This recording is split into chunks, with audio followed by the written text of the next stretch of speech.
আসসালামু আলাইকুম, স্বাগতম আপনাদের সবাইকে নতুন একটি ভিডিওতে। আজকে আমরা তৈরি করব চিতল মাছের কোপ্তা কারি। অনেকে এটাকে চিতল মাছের মুইট্টাও বলে। প্রথমে আপনাদের উপকরণগুলো দেখিয়ে দিচ্ছি। আমাদের লাগবে চিতল মাছের কিমা। এখানে 200 গ্রামের মতো কিমা আছে।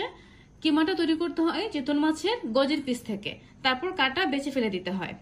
আচ্ছা, তার সাথে লাগছে তেল, সাদা তেল দিচ্ছি, রসুন বাটা, আদা বাটা, লবণ, পেঁয়াজ বাটা, পেঁয়াজ কুচি, ধনেপাতা, কাঁচা মরিচ, এখানে ধনে গুঁড়া আছে, হলুদের গুঁড়া, জিরা গুঁড়া আছে, মরিচের গুঁড়া। প্রথমে কোপ্তা বানানোর জন্য কিমাটা রেডি করে নেব। আচ্ছা, প্রথমে মাছের সঙ্গে কিছু মশলা মিক্স করে নেব। মিক্স করে নিচ্ছি জিরা গুঁড়া 1/4 চা চামচ, হলুদ গুঁড়া 1/4 চা চামচ, লাল মরিচের গুঁড়া 1/4 চা চামচ, ধনে গুঁড়া 1/4 চা চামচ। সাথে দিয়ে দিচ্ছি রসুন বাটা 1/2 চা চামচ,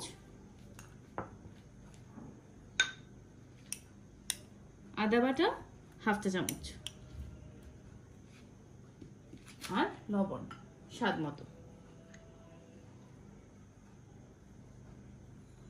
সবগুলো উপকরণ আমি একসঙ্গে মিশিয়ে নিচ্ছি।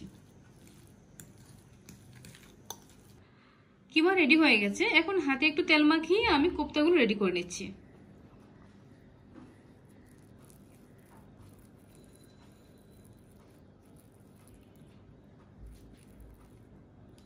আমি মোটামুটি এই সাইজের কোপ্তাগুলো রেডি করব। কোপ্তাগুলো বানানো হয়ে গেল। এখন রান্না করে নিয়ে যাচ্ছি রান্না করার জন্য। প্রথমে চুলায় একটি হাঁড়ি চাপিয়ে দিলাম। গরম খাওয়ার জন্য অপেক্ষা করব।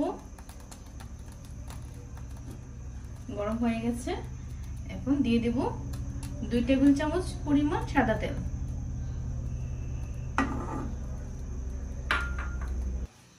তেল গরম হয়ে গেছে। এখন কেটে রাখা পেঁয়াজ কুচিগুলো দিয়ে দিচ্ছি। এখানে একটা বড় আকারের পেঁয়াজ কুচি করে দিয়ে দিচ্ছি।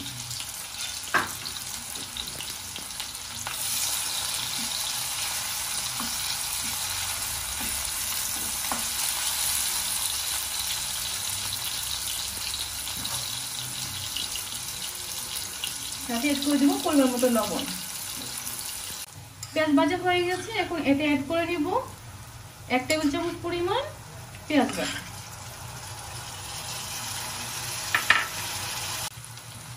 পেঁয়াজ বাটা কষানো হয়ে গেছে। এখন দেব 1 চা চামচ আদা বাটা, 1 চা চামচ রসুন বাটা। তারপর একটু কষিয়ে নেব। আদা রসুন বাটা কষানো হয়ে গেছে। এখন একে একে গুঁড়া মশলাগুলো অ্যাড করে নিচ্ছি। দিয়ে দিচ্ছি 1 চা চামচ মরিচের গুঁড়া, 1 চা চামচ ধনিয়ার গুঁড়া,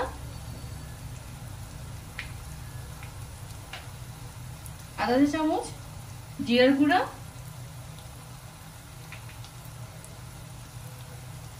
আধা চা চামচ হলুদের গুঁড়া। এখন একটু পানি দিয়ে দিব মশলাটা কষানোর জন্য। মশলা কষানো হয়ে গেছে।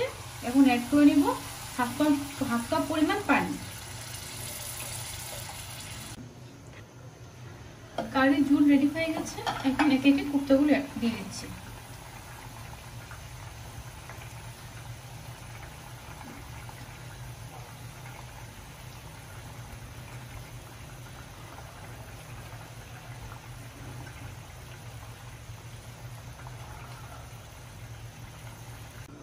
রান্না প্রায় হয়ে এসেছে। এখন অ্যাড করে নেব কয়েকটা ফালি করে রাখা কাঁচামরিচ, ধনিয়া পাতা। ঢেকে রাখবো 2 মিনিট, তারপর চুলাটা বন্ধ করে দেব। তৈরি হয়ে গেল চিতল মাছের কোপ্তা কারি। গরম ভাতের সাথে খেতে অসাধারণ লাগবে।